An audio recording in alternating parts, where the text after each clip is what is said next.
മാർക്കറ്റിൽ നിന്ന് നിങ്ങൾക്ക് ഇതുപോലെ നല്ല ഫ്രഷ് ബീറ്റ്റൂട്ട് കിട്ടുവാണെങ്കിൽ നല്ലൊരു പച്ചടി തയ്യാറാക്കി നോക്കുക. ഞാനിന്നിവിടെ തയ്യാറാക്കുന്നത് പച്ചടിയാണ്. എനിക്ക് നല്ല ഫ്രഷ് ആയിട്ടുള്ള ബീറ്റ്റൂട്ട് കിട്ടി.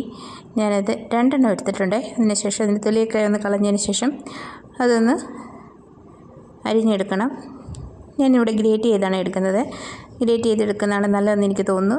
അല്ലെങ്കിൽ ഇത് അരിഞ്ഞിട്ട് ചെറുതായി അരിഞ്ഞ് അത് വേവിച്ചിട്ട് പിന്നെ അരച്ച് ചേർക്കുന്നവരുമുണ്ട്. പക്ഷേ ഞാനിവിടെ ഗ്രേറ്റ് ചെയ്താണ് എടുക്കുന്നത്. അതാകുമ്പോൾ കുറച്ചുകൂടി ടേസ്റ്റാണെന്ന് എനിക്ക് തോന്നുന്നു. നല്ല ഭംഗിയുണ്ട് കാണാനായിട്ട്. അതുപോലെ നല്ല ബീറ്റ്റൂട്ട്, കളറുള്ള ബീറ്റ്റൂട്ട് വേണം എപ്പോഴും നമ്മളെ മാർക്കറ്റിൽ നിന്ന് വാങ്ങിക്കാനായിട്ട്. നിങ്ങൾ ആദ്യമായിട്ടാണ് എൻ്റെ ചാനൽ കാണുന്നതെങ്കിൽ സപ്പോർട്ട് ചെയ്യണം, സബ്സ്ക്രൈബ് ചെയ്യുക.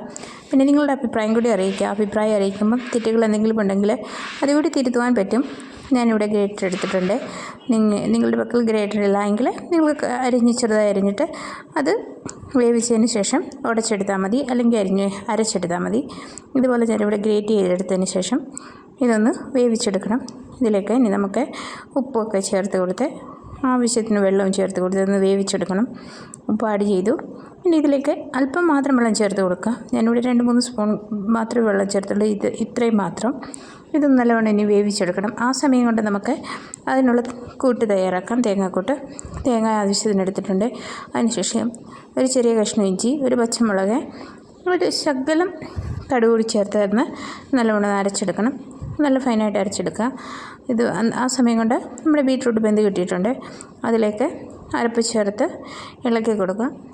നല്ലവണ്ണം ഇളക്കിയതിന് ശേഷം തീ ഓഫ് ചെയ്യുക. തീ ഓഫ് ചെയ്തതിന് ശേഷം വേണം മാത്രം നമുക്കടുത്ത് ചേരുവ ചേർത്ത് കൊടുക്കാനുള്ളത്. അതുകൊണ്ട് ഇത് നല്ലവണ്ണം ഇളക്കി ആ തേങ്ങാക്കൊട്ടൊക്കെ ഇതിനകത്ത് നിന്ന് പിടിച്ച് കഴിയുമ്പോൾ നമുക്ക് തീ ഓഫ് ചെയ്തതിന് ശേഷം അതിലേക്ക് തൈര് ചേർത്ത് കൊടുക്കുക. തൈര് സ്പൂൺ വെച്ച് ഉടച്ചെടുത്തിന് മാത്രമേ ചേർക്കാവൂ. മിക്സിയിലടിക്കരുത്. മിക്സിയിലടിച്ചാൽ അധികം വെള്ളമായി പോകും. അതുകൊണ്ട് സ്പൂൺ വെച്ച് ജസ്റ്റ് ഒന്ന് ഉടച്ചെടുത്തതിന് ശേഷം ഇതിലേക്ക് ചേർത്ത് കൊടുക്കുക. ഇനി നമുക്കിതിലേക്ക് കടുക് വറുത്ത് ചേർക്കണം. പാൻ അടുപ്പിൽ വെച്ചതിന് ശേഷം എണ്ണ ഒഴിച്ച് കൊടുക്കുക. കടുകിട്ട് പൊട്ടിക്കുക. അതിലേക്ക് ഞാനിവിടെ വറ്റൽമുളകും കറിവേപ്പിലയും ചേർത്ത് കൊടുത്തിട്ടുണ്ട്.